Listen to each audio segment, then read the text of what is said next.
Hey, Lauren, how are you? I'm doing good. That's good to hear. I talked to Keith last night. Yeah, his reports arrived yesterday. So, what are you guys thinking now? We haven't figured that out yet. He is upset, and I don't know what I should say to him. And what about your results? They came in just fine. All right, but there are times when reports may betray you. Just to confirm it one more time, get rechecked. I'm sorry, but why? I went to the best clinic in the state, and there is nothing wrong with me. Don't worry. But why my son? Oh, Lord.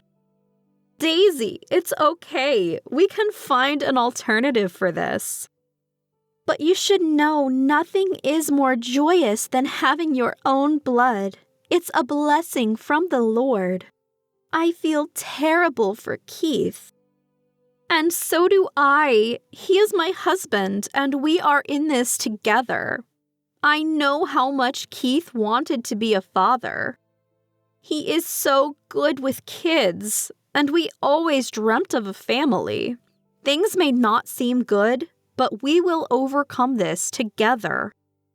Just go and get yourself tested again too, and tell him about that as well. Maybe a miracle will end up happening. This was the second time. We have been trying for a baby for almost a year now, and we kept failing. Can this not be cured? No, it can't. His sperm count is severely low. Just take care of him, okay? Don't leave him alone. He must be overthinking right now. And I am sorry for what I said. It was extremely rude of me. I shouldn't have doubted you.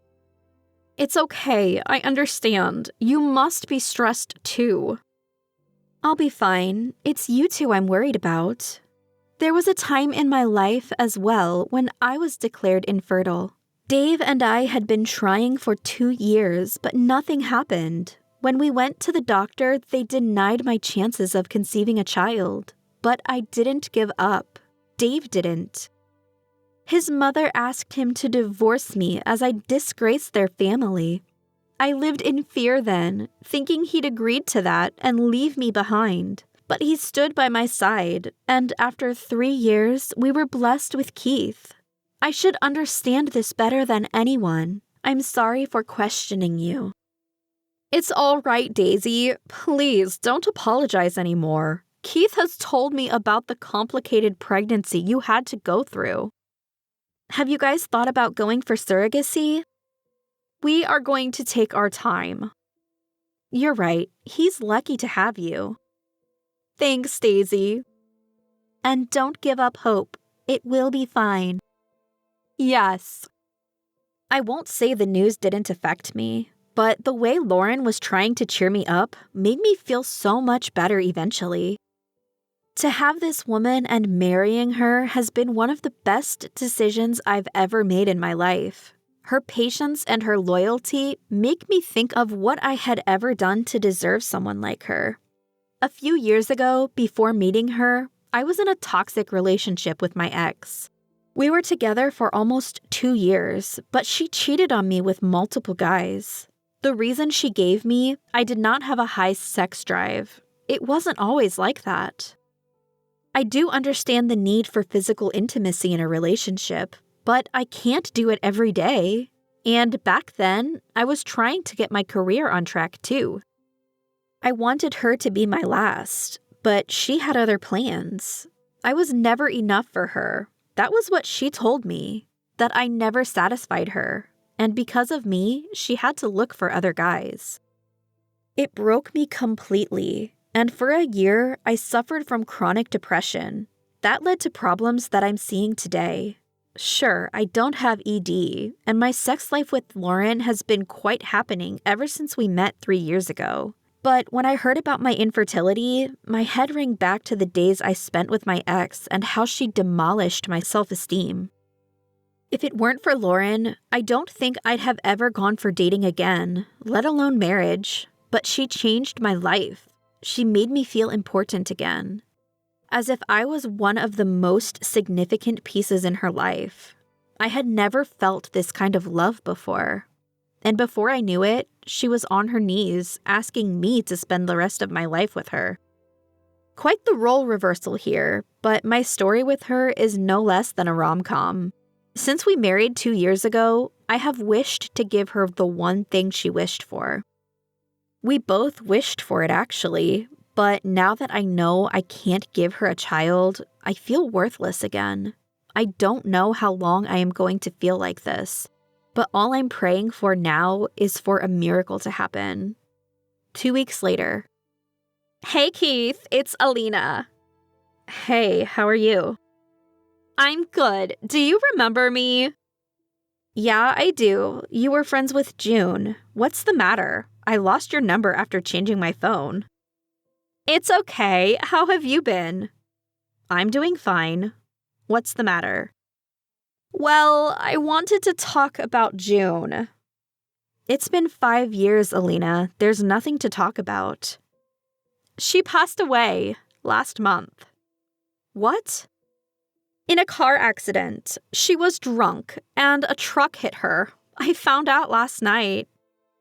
I'm sorry to hear that. I wasn't in contact with her for almost 4 years.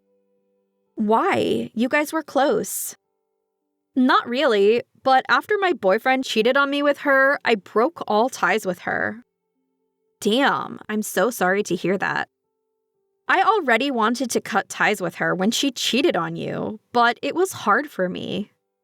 I see. I heard you got married. Yeah, 2 years ago. I'm glad you found someone. I consider myself lucky. Congratulations! There is something else too. Yeah? I don't know if I should tell you this, but I need to get this off my chest. You are the only person I know who was once close to June. What is it exactly? She was pregnant. What? 4 years ago, she gave birth to a girl. What the hell are you saying, Elena? A few months after you guys broke up, she got pregnant. The baby was one of the guys she was sleeping with. She didn't find out until almost 6 months in. There weren't any physical changes, and she was already on birth control. But when the baby bump started to show, she went to the doctor. And yeah, I got to know she went to that guy, asking for his help, but he straight up rejected her. Then I got a call from her, crying, telling me she didn't want the child. I had already broken contact with her then, because of the shit she pulled on me with my ex, but still, I thought I should hear her out. She told me aborting it would only risk her health. She even asked me for money and to contact my ex so he could help her out. The more she started demanding, the more I got annoyed, and then I blocked her. Did she give birth? Yeah, and she put her up for adoption. She abandoned her child? Really? She never wanted to burden herself with responsibilities, and after having the baby, she had no care for the baby. A few months later, I got a call from my ex telling me he received a call from June. She was drunk and complaining about how the baby was ruining her life. According to her, she was getting in her way because men no longer wanted to sleep with her. As time went by, she could not tolerate her anymore. She was adamant about throwing her in some trash can. Luckily enough, she didn't do that. My ex visited her once and tried to convince her, and after a long, tiresome chat, she agreed to put her for adoption. Where's the baby now? I don't know, but from what I heard, she was in terrible condition, malnourished and sick. She barely did anything for her. Did you get to know that from your ex? Yeah, I talked to him about it once. He came to me asking for forgiveness. I wasn't in the mood, though. I see. Why are you telling me all this? I don't know, really. Right now, I'm volunteering for an NGO that works for abandoned children. I feel guilty for not helping that girl. Don't be. It wasn't your fault. I know, but I could have done something. Maybe because I was so angry at June, I projected all my anger onto the baby too. I had a chance to go and see her, but I didn't. So you're repenting for your mistakes right now? Kind of. I know it looks pretentious, but I feel like doing something. June wasn't the best woman in the world, nor was she the friend I thought I had. But the baby, she never did anything wrong. I'm sorry, Keith. I should have told you about June, but I just felt so distressed back then that I couldn't find the courage. You are not responsible for what happened to me, and neither are you for the baby June gave birth to. I was living in denial with her. I thought she was happy when time and time again she had told me I never gave her priority. I was too deluded, and when she popped the bubble, I fell into depression. My wife Lauren helped me. If it weren't for her, I would have given up on love. I wish I could find a partner like your wife someday. You will. Give yourself some time. Yeah. By the way, do you know where she put her daughter up for adoption? I don't know the details, but it was somewhere in Princeton. I see. Okay then, I gotta go. Oh yeah, sure. I'm sorry for taking your time. Don't be. It was nice talking to you again. Same here. Take care. You too. Bye. After the conversation with Elena, my mind kept going back to the girl June abandoned. While I did feel a little guilty for not being remorseful toward my ex's death, I understood why I had such indifference toward her. Once I was home, I briefly told Lauren about it, but spared the details about the daughter she abandoned. I didn't know how to talk about it. Maybe a part of me was scared to get attached to the idea of that child. What Elena said about projecting her anger on that baby, perhaps I'm doing the exact same thing. While we had dinner, we had a brief discussion about adoption. I was open to the idea, but still struggled with my inner demons. Lauren continued to be supportive and reassured me that she'd look into the matter. I thanked her, and we both went to sleep after that.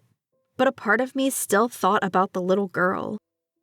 It was strange that my mind was trying to make a hopeless connection with a girl I had never seen. It was cosmetic, the sympathy I felt for her. As my mind drifted off to sleep, I kept repeating these words. After all, it would be better if I did not try to associate a part of my fractured past with my present. A month later. Keith, I got a call from the adoption center today. They are asking if we'd like to visit with them this weekend. Of course. Oh my God. It's great news. Tell them we'd love to come there. All right. Oh, Keith, I feel like crying. We can finally have our baby. Yes, we can. Are you sure you're okay? Yes, I want to have a family with you, and the child we will bring, they will be our kid. There is no denying that. I talked to Daisy. She and Dave are given their approval too. Everything is going okay now. Yeah. I'll let them know now. We're going there tomorrow. Yes, do that. I love you so much, Lauren. Thank you. I love you too. The next day, when we visited the center, we decided to carry lots of chocolates and candies. It was just a simple gesture to show our appreciation and love for the kids who were denied a family. While there, we met a lot of lovely children. One kid, a girl, stayed away. What is her name? I asked the caretaker. Chloe. She is 3. Why is she not playing with the other kids? Lauren asked. She cannot speak or hear, the woman replied with remorseful expression. We brought her here after the adoption center she was first given to did not take good care of her. Other couples rejected her for her disability. Not everyone has a kind soul, but she is a kind and gifted child who always sees the best in others. Being fluent in sign language, Lauren decided to talk to her, while I stayed behind with the caretaker, smiling lightly at the two having a small talk together. Where is she from exactly? I answered a minute later out of curiosity. Princeton, the woman replies. Her eyes are lingering on the adorable scene in front of us. She had quite a tragic life. Her mother was an alcoholic, and she gave her up to a poor center there when she was just 2 months old. The girl was in terrible condition, apparently, and for a whole year, she stayed there with no proper care. For the center was shut down once their fraudulent work was made public, and Chloe and a few other kids with her were brought here by us. Recently, we heard her biological mother passed away. May her soul rest in peace. The entire story rang a chord in my head. I knew I was making a wild guess, but the story made it clear that the girl was June's daughter. And yet, I felt a lasting connection with that kid. A few minutes later, I decided to join Lauren. Chloe was a lovely kid, with green eyes and chestnut hair. We saw her drawing and were so impressed by that. Not for once I felt hesitant and enjoyed my time with her. Before we knew it, it had been 3 hours. Once we decided to leave, the lady thanked us for being so kind to her. But there was something else in the back of my mind, too. On our way home, Lauren told me she wanted to adopt Chloe. That was when I decided to tell her the whole truth. We did not discuss it any further, even though we both wanted to bring her home. It was complicated. Regardless of my past, I know Lauren did not have any complaints about Chloe. But the way my subconscious still tried to find glimpses of my past in the child who had nothing to do with it made me realize I was the real problem here. 2 days later. Son, Lauren told me about the child. I see. Do you want to bring her into your family and raise her as your own daughter? I do, but I don't know, Ma. What if I end up blaming her for the things her mother did? What if I end up becoming a trash parent to her? You won't. Believe in yourself. What if she finds out? I don't want her to feel responsible for her mother's mistakes when she grows up. That is for you to decide whether you want to blame her for your past, which had nothing to do with her, or do you want to move forward and create a better future for her? You are a good man, Keith. I know it. I am your mother, and I know that you will be a great father to her, but you need to believe in yourself first. And it would be best if you let go of the past, who served you nothing but agony. Think about it. After seeing Mom's text, I decided to talk to Lauren. That was the very first time I properly opened up about my relationship with June. I cried in her arms, with Lauren consoling me. It was like the ghost of my past still haunted me. June still haunted me, and the way I acted reluctant toward that innocent girl was the proof. I was scared that I might someday curse Chloe with it. But it's time for you to let go, Keith, Lauren whispered soothingly in my ears, cradling me. She is dead. Forgive her. I felt the burden lift off my chest then. Perhaps that's what they call clarity. The conversation with Elena, the news about June, maybe did affect me. She was dead, gone forever. I don't know what her last thoughts were. Did she think of me? Did she ask for my forgiveness then? What about Chloe, the daughter she abandoned? Did she realize her daughter meant something to her? These questions will forever remain unanswered, but that is the reality. It's not harsh or such. It just is. That night, I decided to call up the center on my own, to say we'll give her the family she was denied since the day she was born. I may make mistakes later, but those would be of a father, not of a man who lets his past drag him. The next day, we brought Chloe home. Everyone met her. They even decided to join classes for sign language to make things easier for her. She looked happy, ecstatic, and giggling in our arms. She was our daughter now, and I promised to become the best dad for her.